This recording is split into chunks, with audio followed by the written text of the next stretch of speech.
Bonjour aimables téléspectateurs et merci d'être au rendez-vous de cette émission Face à Face. Face à Face, nous faisons le plaisir de recevoir aujourd'hui M. Eric Ngaloula Ilunga. Et M. Eric, il est vice-président du conseil d'administration de la FADEC. Bonjour M. Eric. Bonjour Charles. Voilà, M. Eric, vous êtes vice-président du conseil d'administration de la FADEC. Vous êtes également un acteur politique, ça on le sait. Et comment allez-vous aujourd'hui? Je me porte très bien par la grâce de Dieu. On voit le chapeau, on ne vous a pas très bien connu dans le chapeau. Ça peut arriver qu'on change de look, c'est tout à fait normal. C'est quoi, pourquoi ces changements? Pour des raisons de convenance personnelle, c'est un choix comme ça, tout simplement. Comment expliquez-vous votre long silence? Ça fait un silence assez prolongé, un bon bout de temps. Oui. On ne vous a plus entendu parler dans les médias. Oui, bon, j'interviens de temps en temps, mais pas dans le domaine de la FADEC ou dans le secteur du diamant, oui, mais pas comme dans une émission comme ça avec vous. C'est vrai que c'est depuis 2013, fin 2013 que nous avons tourné une émission avec vous. Ça c'est vrai, c'est presque deux ans maintenant. Oui. Le diamant. Qu'est-ce que ça fait aujourd'hui? Est-ce qu'on peut continuer à parler du diamant Mbuji-Mayi aujourd'hui? Oui, ici on connaît notre ville, c'est en partie, si pas en partie, en grande partie, c'est pour le diamant. Et on ne peut pas aujourd'hui, du jour au lendemain, tourner la page comme ça. Si on a le bien que nous voyons ici et là, des maisons construites, des activités, même la plupart des commerçants, qui sont dans le commerce, ça vient toujours de ce secteur-là. Oui. Et le diamant apparemment est devenu très rare en Mbuji-Mayi. Oui, parce que avec vous savez, depuis bien avant même la crise économique et financière de 2008, il y a eu des répercussions un peu partout.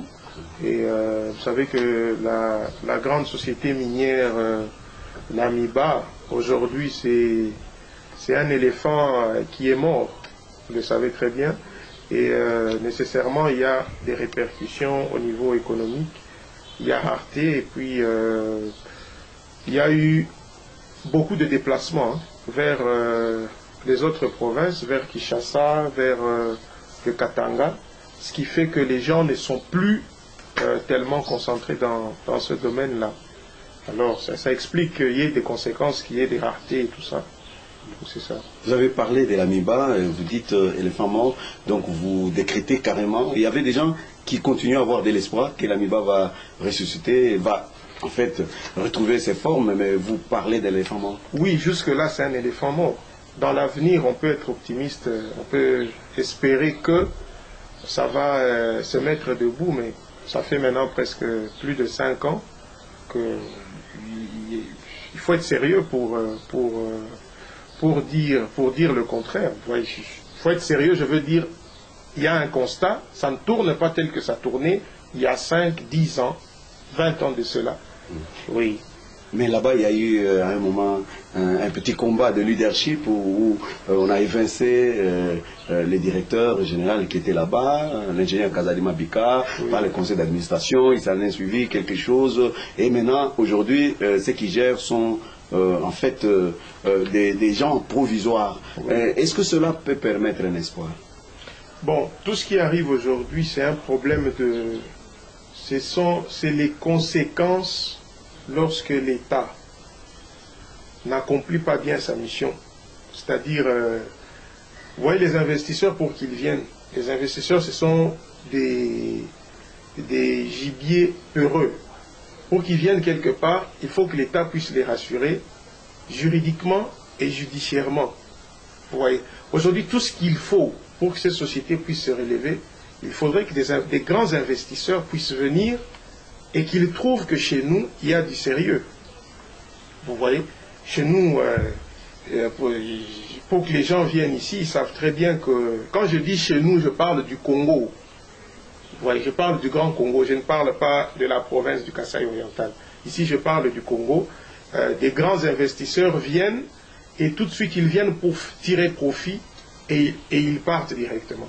Mais si c'est des partenariats sérieux, avec des objectifs bien établis, je pense que cette société-là, elle finira par se relever et il n'y aura pas tous ces conflits qu'on est en train de voir ici et là. Il y en a qui pensent de plus en plus que la mort, ou plutôt la descente aux enfers de l'Amiba, c'est aussi en partie le fait des diamantaires locaux qui en fait continuent à puiser là. C'est également votre point de vue que ce sont eux les gros diamants, parce que quand l'Amiba est tombée, on voit que même le comptoir apparemment n'achète plus. Est-ce qu'on peut penser que les diamants que vous recevez dans des comptoirs viennent aussi particulièrement de l'Amiba? Bon, là j'ai pas tellement de commentaires à faire parce que cette période-là, si nous prenons cette période-là, je ne venais ici qu'en vacances. Alors, je n'ai pas vécu cette période-là pour commenter cette période. Donc, c'est ça. Moi, je suis revenu ici pour travailler en 2010.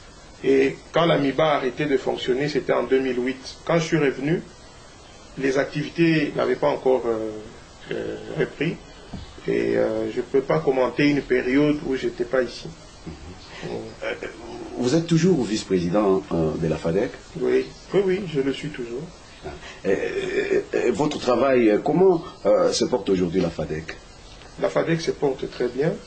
La FADEC a un bilan que tout le monde connaît. Et nous continuons toujours dans des contacts parce que vous savez qu'une ONG, pour qu'elle se développe, elle a besoin des partenaires. Des partenaires de partout, des partenaires locaux et des partenaires internationaux.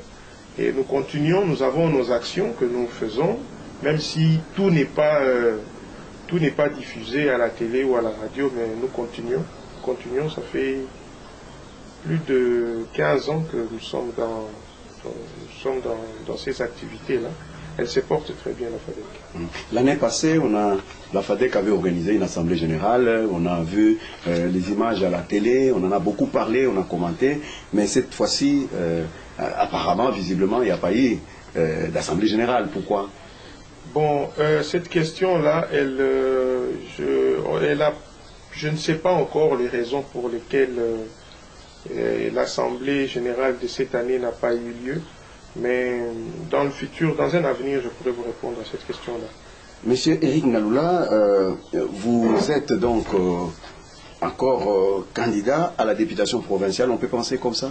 Non, je ne le suis pas. Je ne suis pas candidat à la députation provinciale. Vous n'êtes pas candidat. Pourquoi? Est-ce que c'est par peur? Vous avez échoué, en fait, il faut dire comme ça, vous n'avez pas été élu en 2011 alors que vous étiez candidat dans la ville de Mbuji-Mayi. Cette fois-ci, vous ne l'êtes plus. Pourquoi? Bon, oui. L'échec, ce n'est pas une fatalité. Hein. Je ne vais pas être candidat à une élection parce que j'ai échoué la dernière fois ou parce que tout le monde est candidat. Moi aussi, je vais être candidat.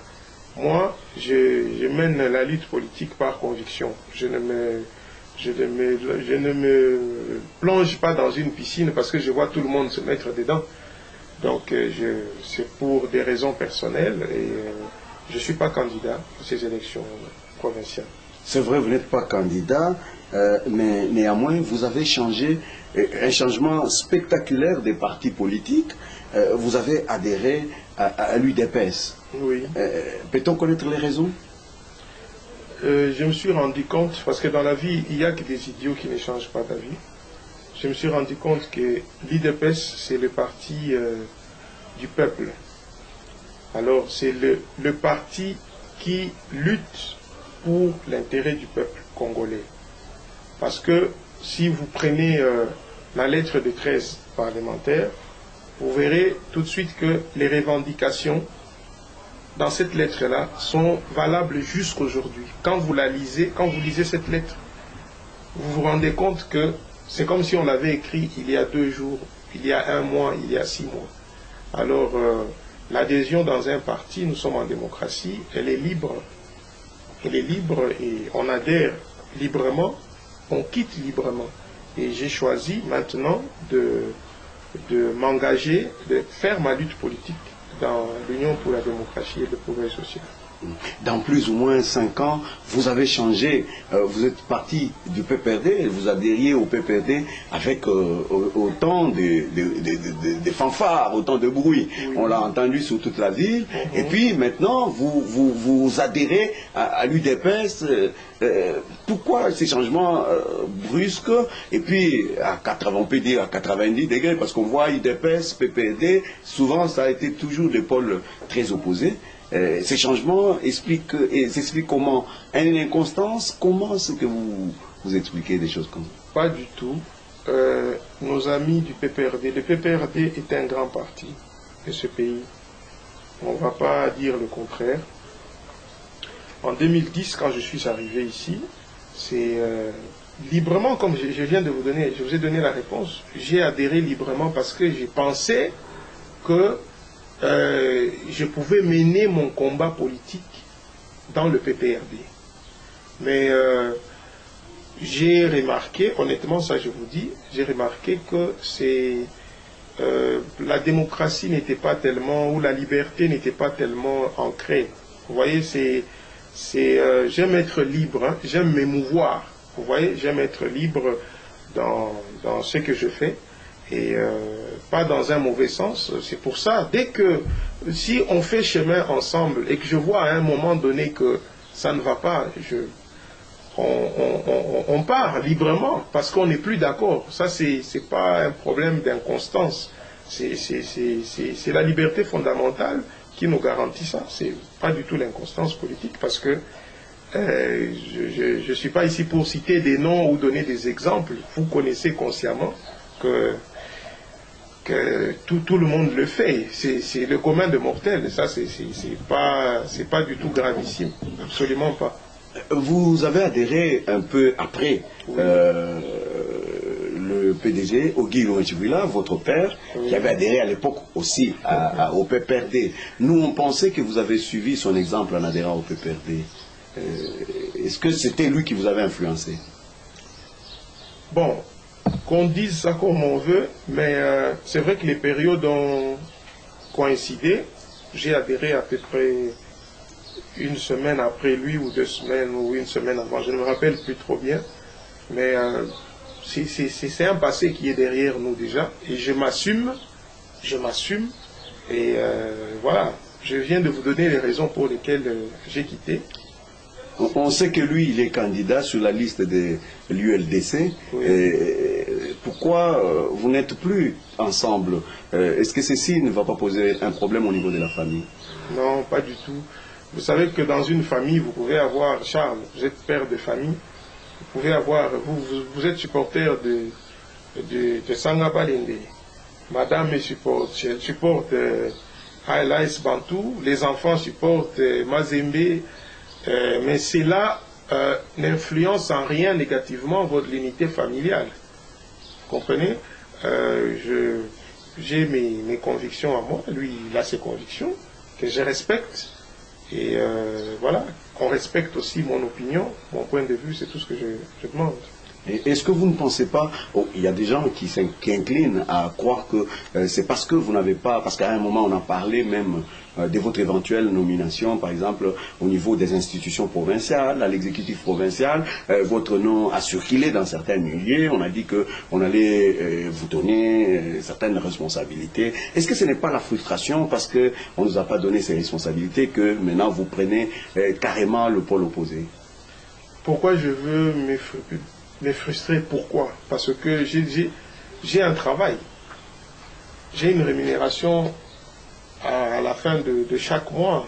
Donc aujourd'hui, je le ferai pourquoi? Pourquoi je vais basculer ou je vais aller adhérer là où j'ai adhéré? Parce que c'est d'abord dans le compte des rumeurs. Moi, je n'ai jamais été informé sur une quelconque nomination et je n'ai jamais été consulté d'ailleurs.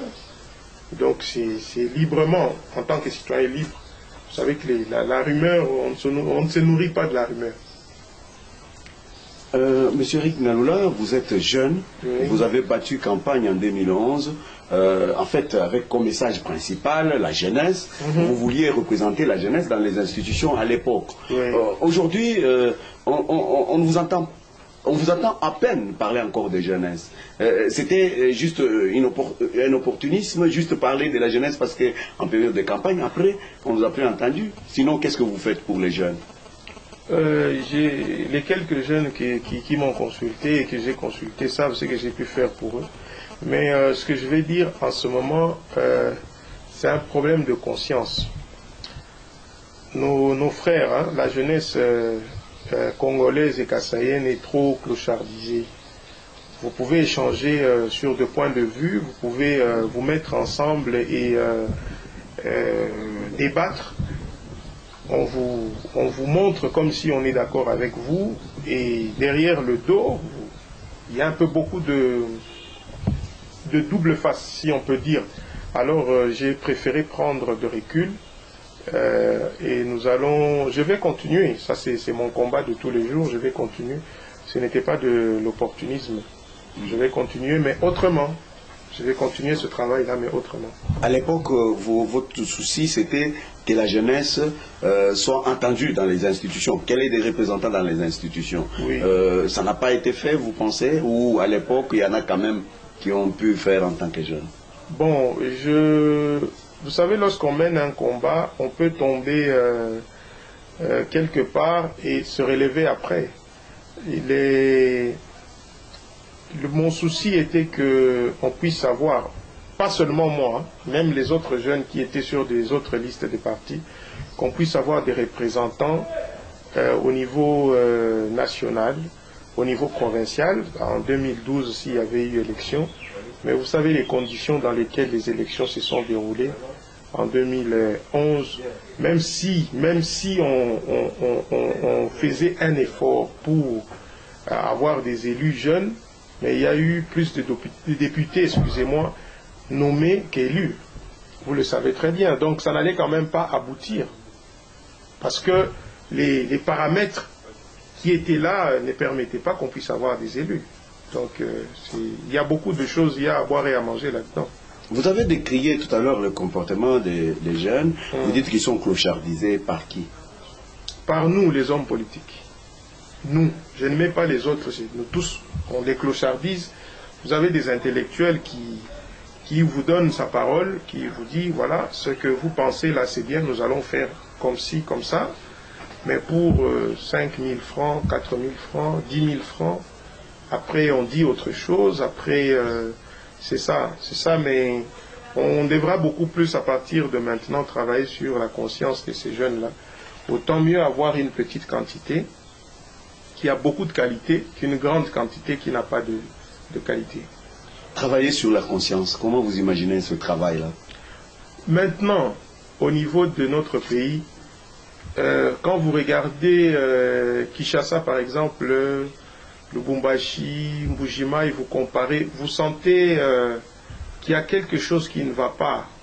Vous voyez, le Congo profond souffre énormément. Vous voyez?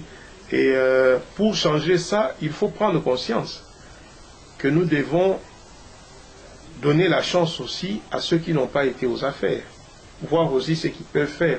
Mais quand vous échangez sur ce genre de sujet, vous vous séparez, après, on part dire autre chose derrière votre dos. Donc je pense que il faut, nous allons travailler sur cette conscience-là. Ce n'est pas les lieux que je puisse donner tous les éléments, mais oui, mais on entendra parler de ça en tout cas. Vous avez parlé des jeunes, vous dites un comportement assez léger, oui. Vous parlez et puis après on recule dans le dos, on va en fait dire autrement, donner le message autrement. Ceci est la faute de qui? C'est la faute de cette jeunesse-là. Parce que, vous savez, nous approchons maintenant le moment des enjeux. On est en train d'approcher le moment des enjeux. Ils vont voir des t-shirts, ils vont voir des pagnes, ils vont voir des téléphones, ils vont voir des 100 000 francs, des 200 000 francs, mais leur vote ou leur décision, ça ne vaut pas ce qu'on vient leur donner là. Et à quel moment on vient donner ça? Vous voyez? Il faudrait que la jeunesse, je reviens, nous devons, parce que je me mets du côté de la classe politique et du côté de cette jeunesse, parce que je suis jeune, on doit prendre la décision. Vous voyez, quand Obama, en 2008, lorsqu'il a décidé d'aller à la course à la présidentielle, il rêvait, on peut dire qu'il était en train de rêver, mais lorsque vous voyez, parce que j'avais eu la chance de me trouver aux États-Unis pendant cette élection-là, lorsqu'il échangeait avec des jeunes, vous sentez qu'il était en train de faire prendre conscience à cette jeunesse du besoin du changement aux États-Unis. Il ne distribuait pas l'argent, il ne distribuait pas les t-shirts, il donnait des flyers et tous les objets, les gadgets de campagne, mais ce n'était pas en termes d'acheter les consciences, c'est ça le terme. On achète les consciences chez nous, vous voyez. Et si vous acceptez ça, c'est-à-dire vous ne savez pas ce que vous valez. Et les travails au niveau des jeunesses, qu'est-ce que vous avez comme structure pour en fait fédérer et échanger? Est-ce qu'il existe sinon pas de partis politiques, peut-être dans le parti politique, mais est-ce qu'il existe de plateformes où vous échangez à propos de ce sujet-là? Oui, je vous ai dit que je vais restructurer tout ça et on entendra parler de ça. Je vais faire ce travail-là autrement désormais. Oui. Vous avez entendu dans l'actualité, c'est le président de la République, et ce week-end qui entame les consultations. Qu'est-ce que cela vous a suscité en vous comme analyse? Bon, c'est triste, c'est un peu regrettable que ces consultations commencent un peu tard. Parce que dans l'accord cadre d'Addis Abeba, dans le point sur la réconciliation, on lui demande au fait d'organiser un dialogue, que tous les pays de Grand Lac là puissent organiser des dialogues dans leurs pays respectifs. Bon, nous avons des problèmes chez nous, ils ont essayé de faire ça avec les concertations nationales en 2013 qui ont accouché d'une souris. Tout le monde le sait, aucune recommandation sérieuse n'a été n'en a commencé au fait. Et maintenant, avec le dialogue, c'est bien, c'est tard, mais c'est quand même bien que nous puissions parler des problèmes de notre pays au moment où nous approchons à des enjeux où on devra respecter la Constitution. Mais il y a des partis de l'opposition, par exemple avec le Vital Kamere et autres, qui disent qu'il n'est plus question de faire de dialoguer maintenant et qu'on aille simplement aux élections. Il est important de dialoguer. Ça, c'est le point de vue de M. Vital Kamere. Mais le plus important, c'est quoi? On va au dialogue. Pourquoi on va dialoguer? On ne va pas dialoguer pour partager. Ce que j'ai dit n'engage que moi. Oui. On ne va pas aller au dialogue pour partager le pouvoir. Non. On va au dialogue pour 3 points. Le premier, il y a le contentieux électoral de 2011 qu'il faut régler. Vous voyez, qu'est-ce qui est arrivé? Vous voyez, parce que vous savez qu'à l'Assemblée nationale, il y a beaucoup de nommés. Si on doit aller ouvrir la boîte aux Pandore, il y a beaucoup de nommés et il y a peu d'élus.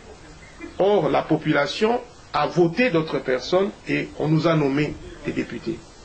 Au niveau de la présidentielle, vous le savez, Fondation Carter, l'Église catholique et les ONG internationales ont dénoncé la tricherie qu'il y a eu. On a voté à notre président et la CENI de M. Ngoï Mulunda a proclamé à notre président. Il l'a dit lui-même, Ngoï Mulunda. Il a reconnu ça, je pense, en 2013 ou 2012. Il a dit qu'il y avait eu tricherie. M. Kabila, en 2011, après les élections, lui-même a dit dans une interview qu'il reconnaît qu'il y a eu je ne sais pas quel terme il avait utilisé encore à l'époque. Maintenant, il faut éviter que ces choses se répètent encore. Vous voyez, on doit parler de ça avant. Aplanir les chemins, restructurer, réorganiser la CENI, s'il le faut, et que ces élections soient libres et transparentes. Ça, c'est le premier élément. Deuxième élément, nous devons parler que ces élections ici puissent puisse bien se dérouler, comme je dis. C'était déjà dans le point 1 que je suis en train de dire, mais surtout, le dernier élément, c'est le président. Je ne vois pas pourquoi chez nous, au pays ici, pour respecter la Constitution, c'est aux États-Unis ou en France ou en Afrique du Sud ou dans les pays des vieilles démocraties, quand il y a une Constitution qu'il faut respecter, il faut la respecter, c'est tout. Vous n'allez pas demander à M. Hollande, après, s'il est réélu pour un deuxième mandat, vous n'allez pas lui demander de vous rassurer que est-ce qu'il va partir ou il ne partira pas. Il devra respecter la loi fondamentale. Mais chez nous, comme on a vu la stratégie, on écrit un livre pour le livre pour savoir s'il faudra modifier la Constitution ou pas, on dit qu'il fallait recenser la population. On avait créé l'agence, l'organisation ONIP, je pense, dont on ne parle même plus. En janvier, on a voulu faire passer la loi électorale. Vous voyez? Donc il y avait déjà là des intentions de ne pas respecter la Constitution. Alors il faut parler de ces problèmes-là. Et on voit que les esprits s'hantent un peu pour les glissements et tout ça. Nous devons parler de ça dans ce dialogue-là et aller aux élections. Donc on ne va pas au dialogue pour aller voir comment on va glisser ou comment on va changer la Constitution ou comment on va mettre en place un gouvernement d'union nationale ou de transition. Ça, c'est comme ça que moi je conçois ce dialogue-là. Ouais, bon, maintenant, c'est question de confiance. Maintenant, je ne sais pas, comme venez de le dire, M. Vital, c'est qu'il pense pourquoi il ne fait pas de ce dialogue-là, parce que je l'ai suivi à l'Est, il a dit que le plus important, c'est d'aller aux élections. Mais dans quelles élections on parle? Il faut aller dans des bonnes élections. Et pour aller dans ces bonnes élections-là, il faut aller dialoguer. Voir qu'est-ce qu'on peut mettre en place pour qu'il y ait des bonnes élections. Au lieu qu'on vienne parler après. Mais lorsque vous parlez de dialoguer, entre-temps, on a besoin du temps. Le temps est précieux. Il reste moins de 2 ans pour qu'est la fin du mandat du président arrive à terme. Mais alors, si on se met dans la logique de dialoguer, vous ne pensez pas qu'on puisse dépasser ces échéances et facilement aller dans les glissements tant redoutés? Pas du tout. C'est chez nous où on est habitué, quelque chose de 2 semaines, de 20 jours, d'1 mois. On rallonge ça. On allonge ça à 2 mois, à 3 mois, à 6 mois. Parler de ces quelques points-là, en 10 jours, en 20 jours, c'est tout à fait faisable. Parler juste, voir que voilà, nous devons faire point numéro 1, point numéro 2, point numéro 3, et aller dans des bonnes élections. Je ne vois pas pourquoi ça va prendre une éternité. Et c'est mieux que M. Kabila puisse commencer Joseph Kabila puisse commencer à consulter maintenant pour que nous dialoguons avant même les élections provinciales. Parce que si vous suivez le secrétaire national chargé de l'extérieur, M. Félix Tshisekedi, il a dit à un certain moment, si ça prend trop de temps, on n'ira plus à ces dialogues-là.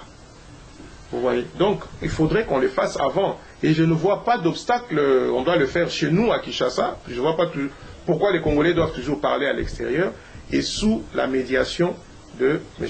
Kobler et la communauté internationale pour que les esprits soient apaisés.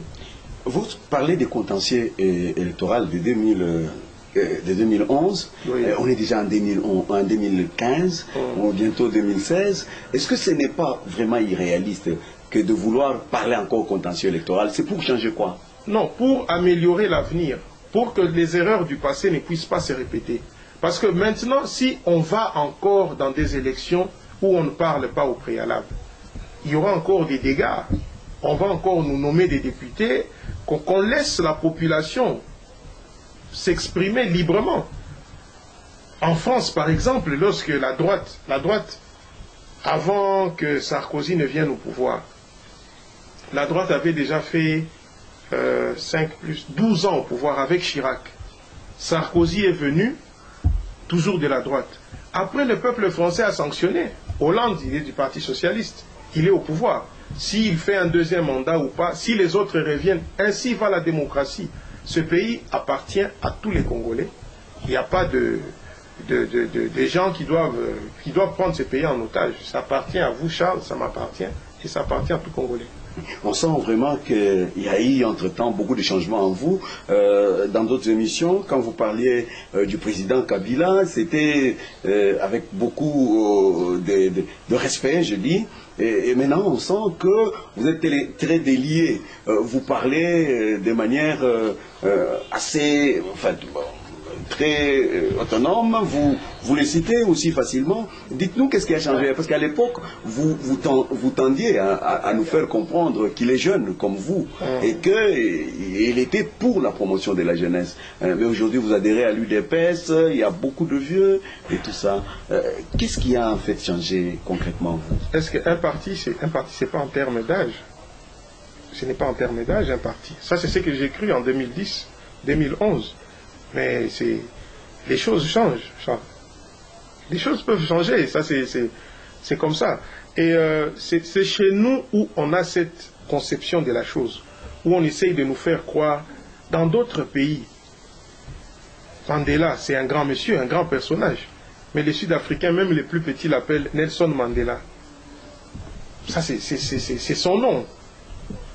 C'est son nom. Donc, même en Amérique, je prends toujours l'exemple, parce qu'on doit prendre l'exemple des autres pays. On appelle le président français François Hollande, Monsieur Hollande. On appelle Obama, Monsieur Obama. Donc, je ne vois pas un problème c'est le nom. C'est son nom. Et vous ne sentez pas que nous, on a une autre culture, nous Congolais, on est habitués à son excellence, monsieur le président et tout ça, et que vous voulez faire du copier-coller, prendre une culture étrangère? Ce n'est pas du copier-coller, c'est ma mentalité, c'est mon esprit. Je suis libre d'esprit et nous ne sommes pas dans la dictature, nous ne sommes plus dans cette dictature-là. La population ne mange pas son excellence. La population ne mange pas l'honorable, la population ne mange pas je ne sais pas quoi. La population, soyons humbles, nous sommes des hommes au service de la population, et non le contraire. Oui. Ce n'était qu'une parenthèse. Revenons aux consultations. On entend l'UDPS qui avait déjà accepté de dialoguer. Il y avait même un débat, on en a parlé ici. Curieusement, l'UDPS ce matin dit on ne va pas aux consultations convoquées par le président Joseph Kabila. Pourquoi? Ils veulent que ça soit plutôt sous la houlette de M. Kobler. Oui. Moi, je suis l'actualité de près.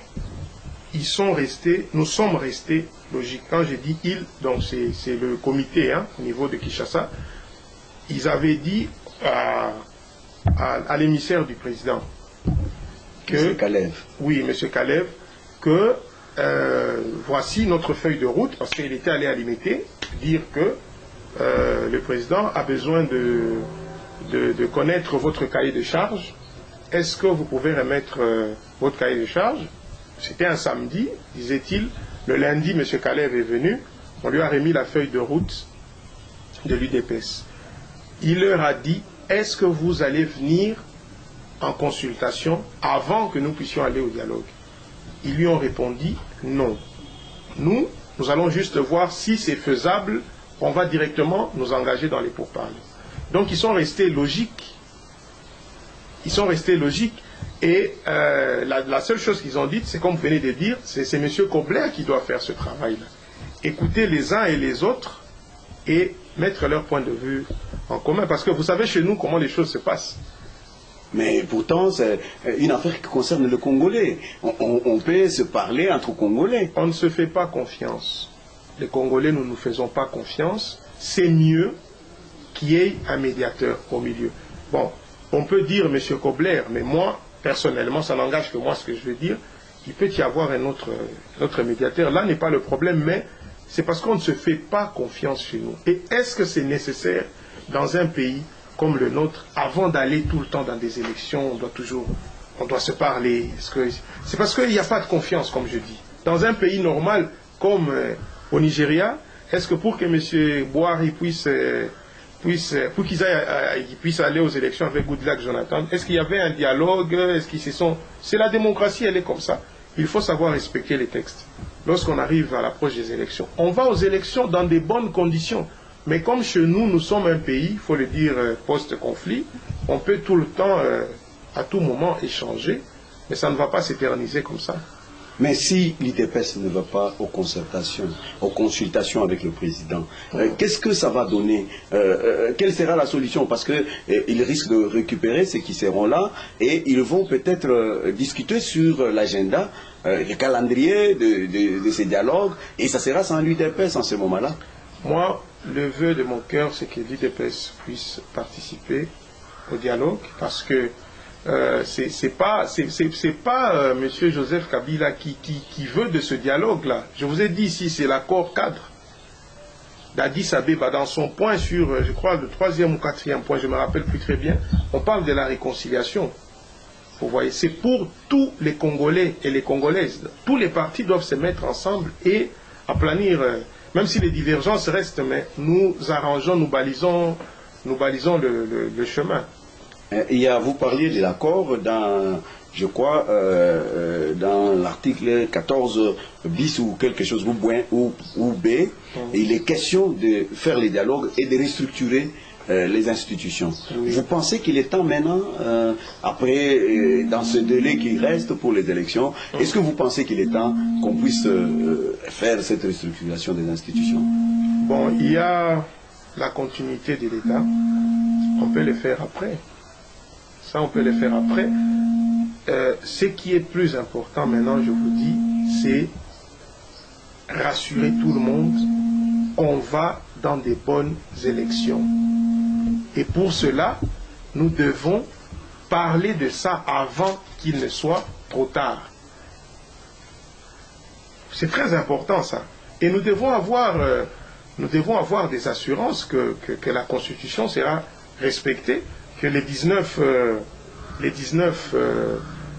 décembre 2016, on aura un nouveau président de la République. C'est quand même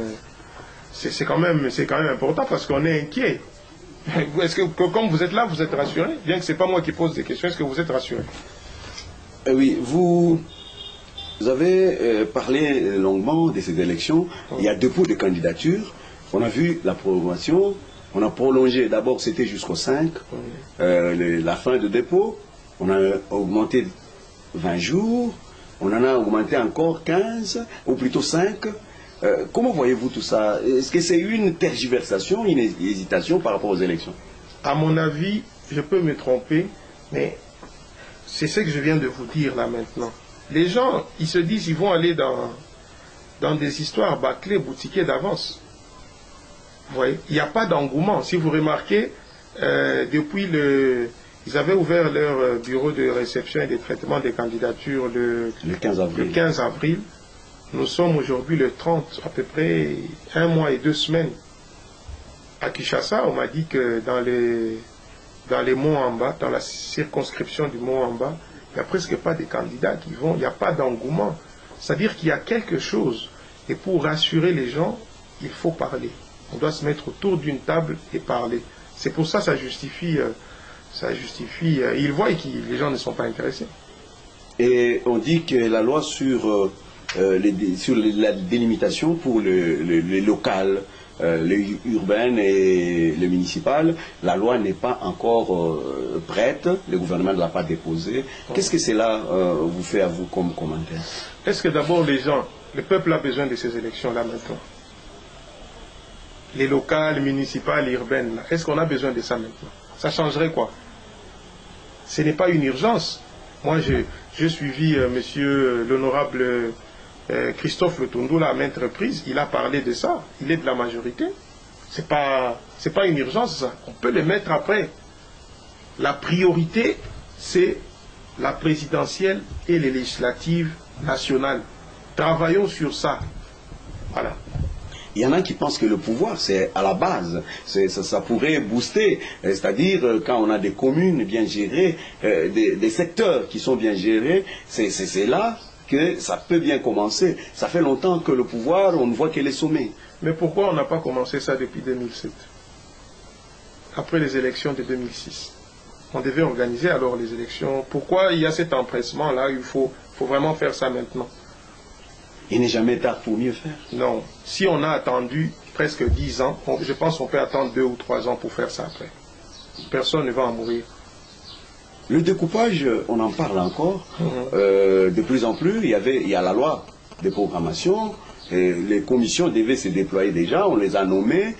Mais dans le gros, il semble que ces commissions traîneraient à Kinshasa faute de moyens. Est-ce que vous pensez que ce découpage aura lieu? Là encore, ce découpage, je viens de vous dire du respect de la Constitution. La Constitution disait qu'on allait passer de 11 à 26 provinces 3 ans après la promulgation de la Constitution de 2006.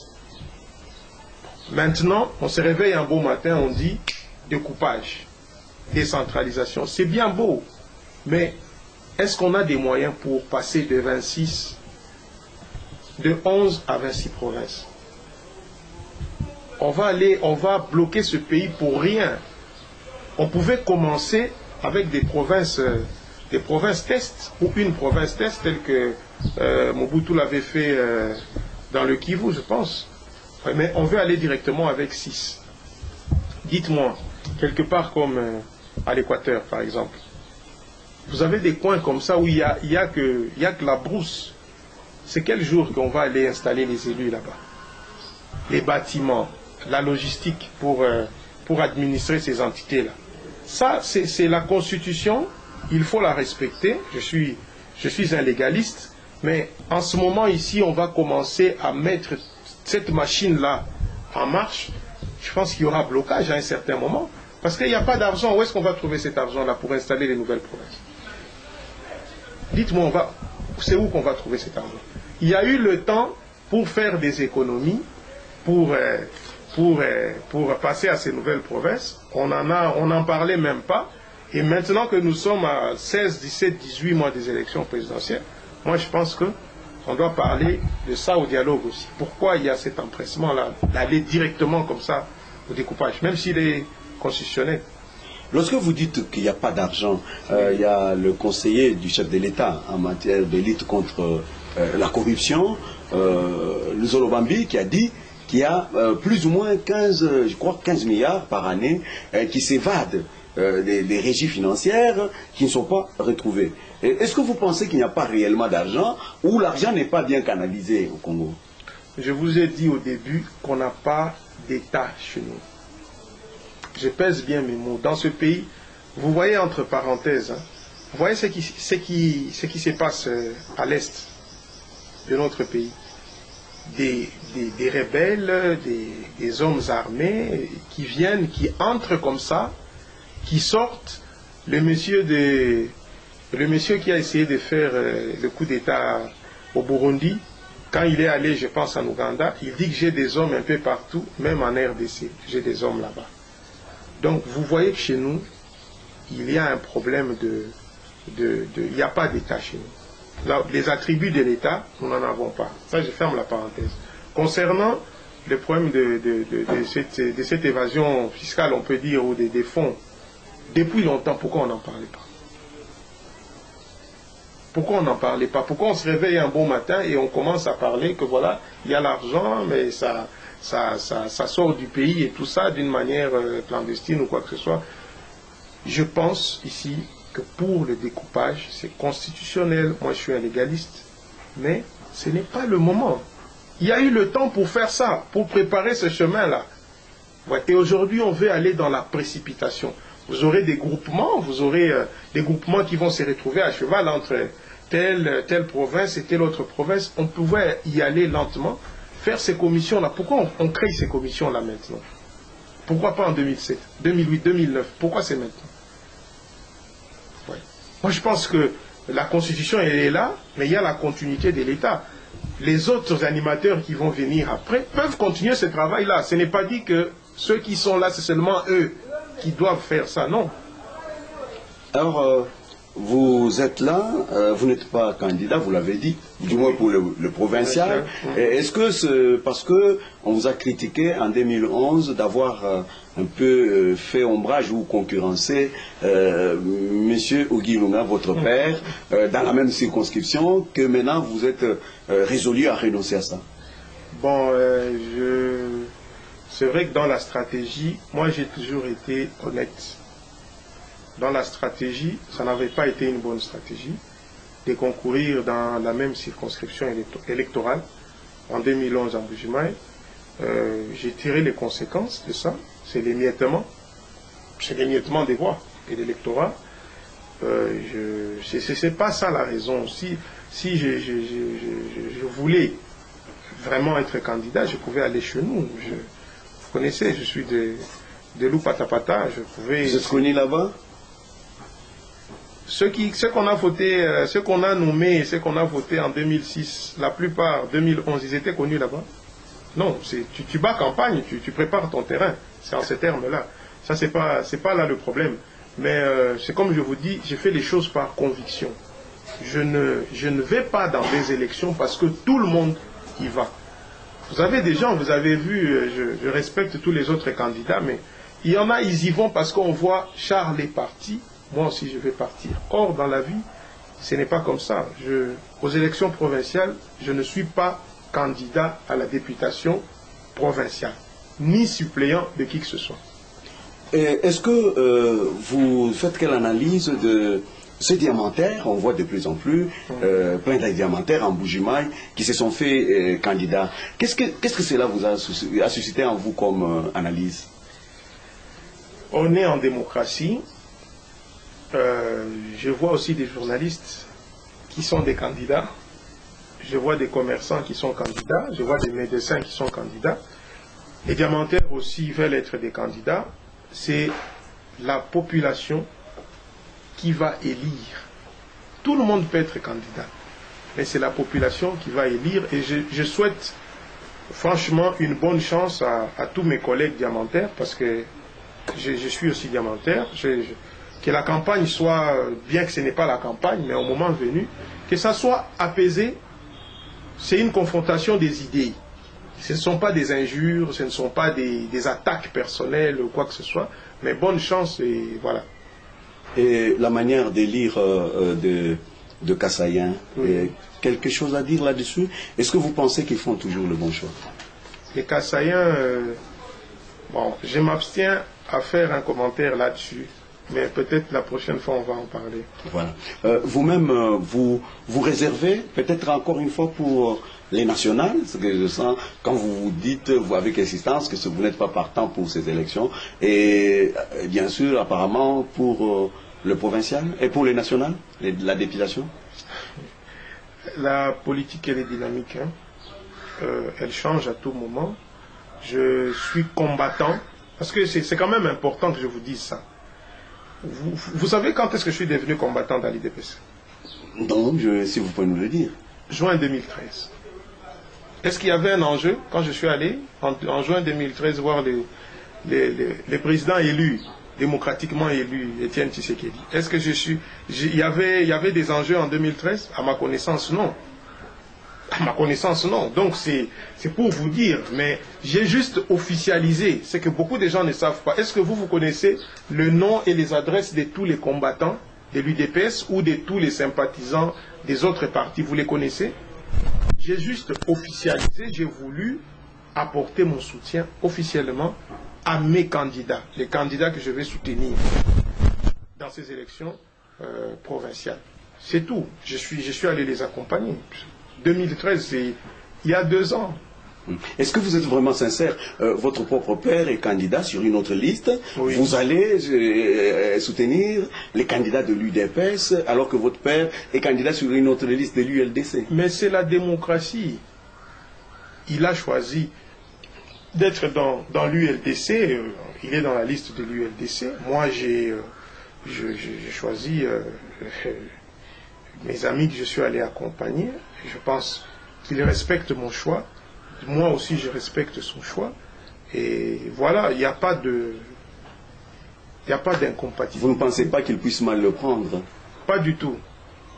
Pas du tout, parce que dans le domaine des affaires du diamant, on évolue avec lui. C'est pratiquement comme mon associé. Donc, mais on a des points de vue qui divergent, tout simplement. Eric Ngayouna, s'il vous était demandé de conclure cet entretien, qu'est-ce que vous diriez? Ce que je vais dire, merci pour c'est pratiquement le mot de la fin. Oui. Oui. Donc, je vous remercie de m'avoir reçu dans cette émission Face à Face. Ce que je vais dire à notre population, aux Congolais, aux Congolaises, aux Kassaïens et Kassaïennes, de s'approprier les destins de notre pays.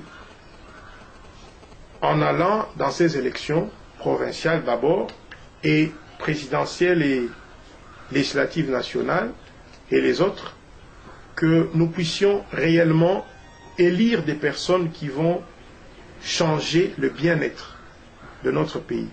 Quand vous allez dans le Congo profond, comme je vous dis, et quand vous êtes dans des grandes agglomérations telles que Bujimaï, Kinshasa, Lubumbashi, Kisangani, vous voyez qu'il y a quelque chose qui ne va pas. Vous voyez? Et vous avez jugé vous-même depuis 2006, parce que je ne vais pas remonter à 2001, depuis 2006 jusqu'à maintenant, vous avez vu les résultats. On a parlé de la révolution de la modernité qu'on n'a pas vue, on a parlé des champs et chantiers qu'on voit à Kinshasa et peut-être à Lubumbashi, mais chez nous ici, nous avions besoin de, même chez nous ou ailleurs, vous voyez, que ça ne soit pas interprété comme ce que j'ai dit, comme des attaques ou quoi que ce soit. Loin s'en faut, je parle du Grand Congo.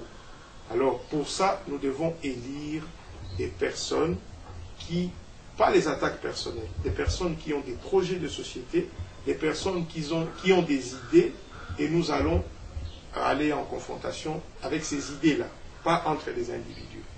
Et voilà, je vous remercie beaucoup encore une fois de plus, que nous puissions nous prendre notre destinée entre les mains. Voilà. Voilà, chers amis téléspectateurs, nous vous remercions très sincèrement de l'attention particulière que vous avez accordée à cette émission. Nous vous rappelons que nous recevions sur ce plateau des Face à Face M. Eric Ilunga-Ngalula. Il est vice-président de la FADEC. Il vous a dit, combattant de l'UDPS. Eh bien, nous avons échangé sur des questions d'actualité, sur des questions qui les concernent particulièrement.